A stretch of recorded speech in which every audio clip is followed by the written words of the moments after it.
programa de la región Madre de Dios y de verdad nosotros bastante satisfechos con tu participación. ¿Qué tal? ¿Cómo va? Buenos días. También mi agradecimiento por la invitación para participar en este interesante tema. Ok, bien. Bien, Alcides, tú como conocedor, con la experiencia, los estudios que tienes, siempre has trabajado tú gran parte de tu profesión en lo que es educación básica regular, nos interesa saber sobre algunos aspectos. Así es, desde el inicio, desde que ya pues empieza a funcionar la educación básica alternativa hasta la fecha, ha habido pues algunos cambios, como en todo en la vida, y tanto en los servicios que se brinda y también a veces en los enfoques, ¿no? De ahí a veces hay cambio de nombres con el tiempo. Compártenos por favor lo más relevante de todo ese periodo, toda esa evolución. Claro, en un primer momento, educación se llamaba de adultos y funcionaba solamente en el turno noche, pero con la ley de educación, la ley 28.044, ya se genera la modalidad de educación básica alternativa, la cual le da otra característica para los estudios de los niños, jóvenes, adolescentes y adultos, en el sentido de que ya no hay horario, o sea, puede estudiar en la mañana, tarde, noche, de lunes a domingo y de enero a diciembre. Todo está en la organización que se pueda dar en la modalidad. El artículo 37 de la Ley General de Educación lo establece así, ¿no? Bien, bien, bien. Bien, respecto a esto, hay algunos, ¿qué te digo? Como momentos así de quiebre puntuales a través de toda esta historia hasta la actualidad, en cuanto a los servicios, a los enfoques, algunas cosas más que se podría compartir. Bueno, en la educación básica alternativa ya tenemos 15 años de funcionamiento. Lamentablemente, hay alguna situación de déficit en su desarrollo. ¿Por qué? Porque los maestros y las maestras de la modalidad hacen todo su esfuerzo posible por llevar adelante la modalidad, pero a veces lamentablemente las más altas autoridades, desde la Dirección General de Educación Básica Alternativa, antes y ahora en la Dirección de Educación Básica Alternativa, un poco que se han descuidado. Es decir, por ejemplo, se estaba discutiendo el Currículo Nacional de Educación Básica, ellos no participaron. Por ejemplo, tenemos diferentes grupos etarios en la modalidad, niños, adolescentes, jóvenes, adultos. Ahora tenemos programa adulto mayor, tenemos programas en las cárceles, tenemos programas en Ministerio de Defensa, etcétera. Habría que tener un currículo específico para cada una de estas modalidades, porque no es lo mismo enseñar a jóvenes que enseñar, por ejemplo, a adultos de tercera edad. Creemos que ahí hay un déficit y que en este caso la Dirección de Educación Básica Alternativa no está a la altura de las circunstancias. En ese sentido, los maestros y las maestras hacemos todo lo posible. La norma y ya la práctica también nos enseña, hay que diversificar, hay que adecuar, hay que adaptar la currícula y en ese sentido lo venimos haciendo, pero no es lo más adecuado. ¿Por qué? Porque prácticamente hacemos cosas dispersas, cuando debería haber pues un norte, un guía, una orientación determinada, de tal manera que su resultado sea mucho más efectivo, más productivo, ¿no? Esa es una limitación que se ha venido dando en los últimos tiempos y que me imagino la DEVA tiene que estar un poco recapacitando en ese sentido. El año pasado, por ejemplo, hubo un congreso de EVA justo en Madre de Dios. Ya pasó un año y de las propuestas que hizo la misma directora de la EVA, por ejemplo, hasta la fecha, nada se concretiza. En octubre del año pasado, en la Universidad de La Cantuta, también hubo otro congreso de EVA, también con participación de la directora de la DEVA actualmente, y hasta la fecha nada se concretiza. Lamentablemente, el tema de la pandemia un poco que ha reformulado todo el quehacer educativo, ya sea en educación básica regular o ya sea también educación básica alternativa, ¿no? Bien, importante con esta parte que has complementado, Alcides. y de verdad que estas circunstancias pues nos han un poco expuesto ante la sociedad realmente cuál es nuestra problemática general, ¿no es cierto? Y lo que demanda EVA es un trabajo y una propuesta más orgánica de parte del Ministerio, como tú dices, no dispersa. Es una tarea pendiente que el Ministerio pues tiene que abordar con todo lo que están involucrados en la problemática, ¿no es cierto? Bien, respecto a acá, me comparte también Melina, sobre la población, nos habla ahí de 8 millones, pero se atiende a un porcentaje muy pequeño. ¿Eso se debe a qué, de acuerdo a la experiencia que tú has visto en todo este caminar al CIES? Son 8 millones que podrían estar ahí estudiando, ¿no es cierto? Pero sin embargo se atiende a un porcentaje muy pequeño. ¿Cuál es la explicación? ¿Nos puedes compartir? A ver, en este momento se ha cortado.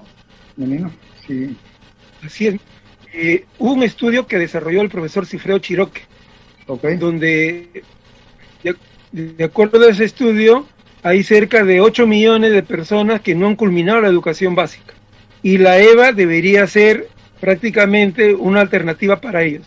Lamentablemente, actual tenemos en atención al 2%. Sí, pues. Es decir, cerca de 240.000 estudiantes. Y como te digo, hay varios programas. Programa adulto mayor, programa de pescadores, programas en las cárceles, programas en el Ministerio de Defensa, que desde mi punto de vista, todos esos programas más son para la foto. ¿Por qué? Porque es cierto, ¿quién se va a oponer a que haya éxito en esos programas? Nadie. Pero el tema es que el grueso de los estudiantes de la modalidad prácticamente estamos abandonados. Y eso es responsabilidad de las mismas autoridades. Por ejemplo, cuando salió la Ley General de Educación, salió su propio Reglamento de Educación Básica Alternativa, el Decreto Supremo 014 del año 2005. Pero cuando sale el reglamento de la Ley General de Educación, el Decreto Supremo 011 del año 2012, por ejemplo, anula el PEVANA, el Programa Nacional de Educación Básica de Niños y Adolescentes. Lo anula. Ilegalmente. ¿Por qué? Porque un decreto supremo no puede modificar la ley. Pero aún así se ha dado. Por ejemplo, en este caso, en este momento de pandemia, estos niños de ese programa de PEVANA deberían estar con acceso, por ejemplo, a las tablets, por decirlo así. ¿Por qué? Porque son niños que trabajan, son niños que están apoyando a la familia, a sus padres, y por lo tanto es estudiantes en situación vulnerable. Okay. Lamentablemente, y eso yo lo tengo escrito incluso en un documento que me contestó la directora de la DEVA, que iban a estar haciendo las gestiones para restituir el PEVANA. Pero mira, ya pasaron 2 años, no se ha restituido y prácticamente estos niños y niñas y adolescentes prácticamente están fuera del sistema educativo. Okay. Porque no pueden ir a EBR por los horarios, porque trabajan, y no pueden ir a EVA porque lo tenemos prohibido. Incluso hay una resolución ministerial, la 665, que explícitamente prohíbe que los estudiantes menores de 18 años no puedan ser matriculados en EVA. Y esa es una situación que, repito, debería corregirse, de tal manera de que no muchos adolescentes y jóvenes estén en las calles, sino estén en las aulas de la educación básica alternativa. Bien. Ojalá que eso se mejore, ojalá que eso se supere con la nueva gestión que suponemos el día de hoy deba asumir un nuevo ministro, ¿no? Okay. Bien, y justamente ese es el enfoque de educación básica alternativa, ¿no? Alternativa porque presenta opciones a aquellos que no pueden acceder al sistema regular normal, ¿no? Bien, nos hablabas de una diversidad de casos que tiene que atender EVA y que eso amerita pues también un tratamiento particular para esas diversidades. Entonces, al respecto, al CIES, sobre el programa de actualización, de capacitación para fortalecer las competencias de los docentes, en esos contextos pues son diferentes los estudiantes que están ahí. ¿Hay algún trabajo, algunas iniciativas que se viene haciendo? Bueno, sobre eso, desde nuestra parte y desde mi SEBA y desde muchos EVAs, se ha solicitado la creación de un programa de capacitación permanente, tan igual como EBR. Todos los años le capacitan a EBR, pero a EVA nunca nos capacita. Bien. Toda la capacitación ha sido virtual, y tú sabes que a veces lo virtual, como no es vinculante, yo puedo llevar el curso, pero no lo aplico en mi práctica pedagógica. Claro. Entonces, ahí hay una debilidad. Este año, por ejemplo, hará menos de un mes para la DEVA se ha iniciado el año escolar. ¿Por qué te digo? Porque recién, hace 15 días que hizo una llamada asistencia técnica, una capacitación de cómo planificar el año escolar. Mira, ya estamos julio del 2020, y el año escolar, a pesar de sus circunstancias en las que estamos, para muchos SEBA comenzó el 9 de marzo. Nosotros en nuestro SEBA lo comenzamos el 9 de marzo. Pero el problema está en que no hay una coordinación entre la DEVA, la DREL y la UGEL, porque los eventos de capacitación que nos están dando en estas llamadas asistencia técnica, hay confusión.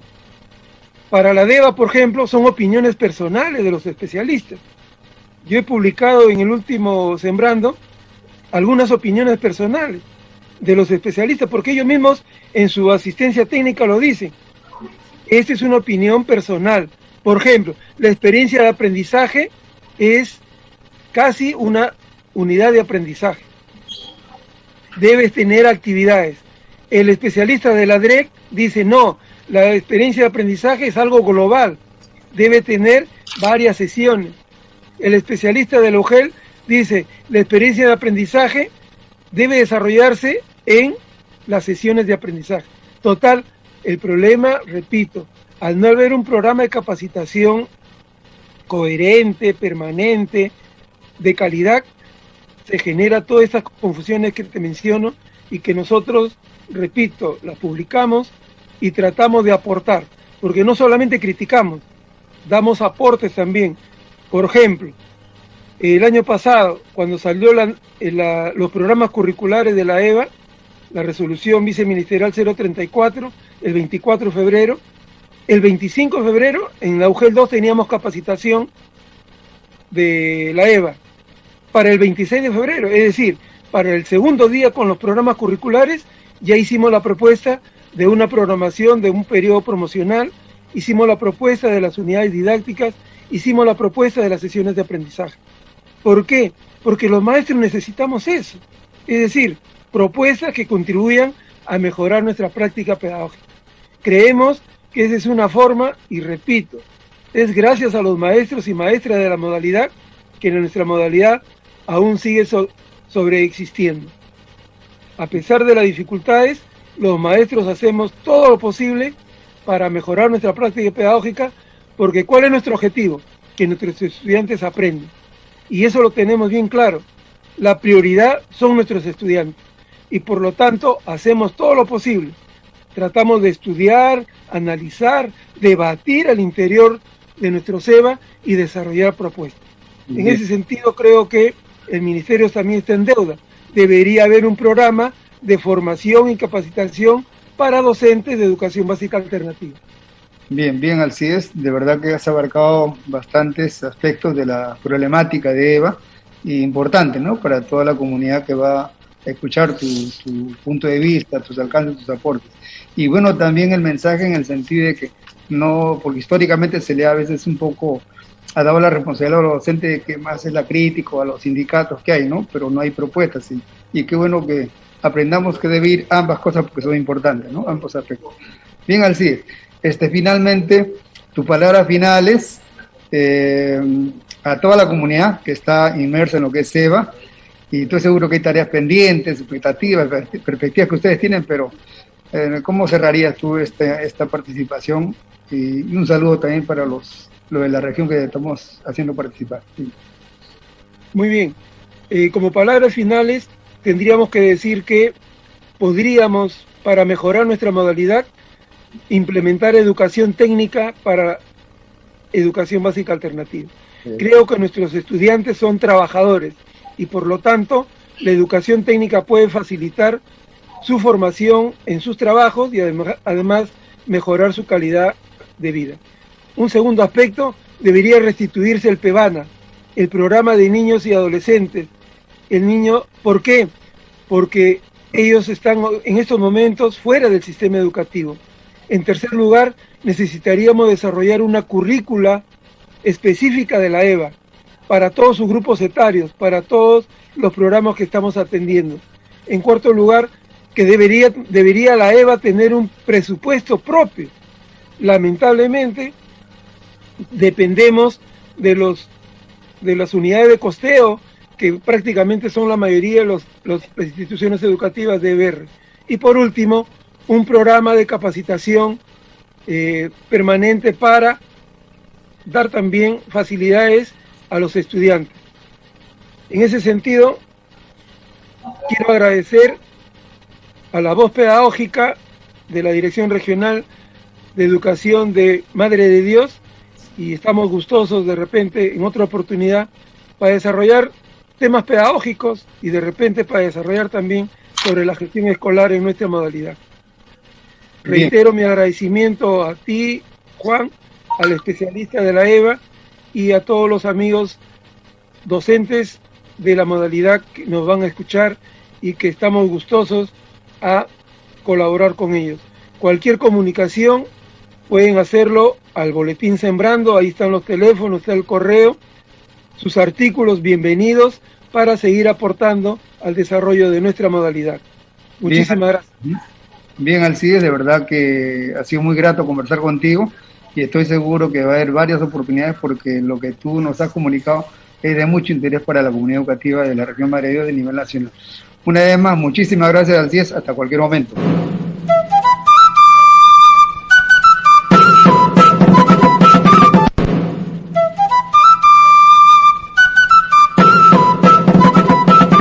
Bien, hemos escuchado todo lo que nos informa, nos da a conocer Alcides.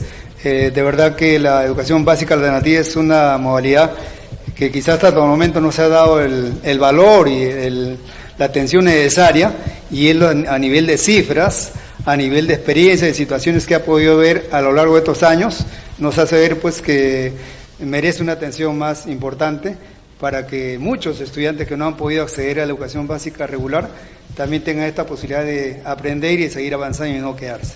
Así que, Melina, no sé si hay cosas que agregar sobre el tema.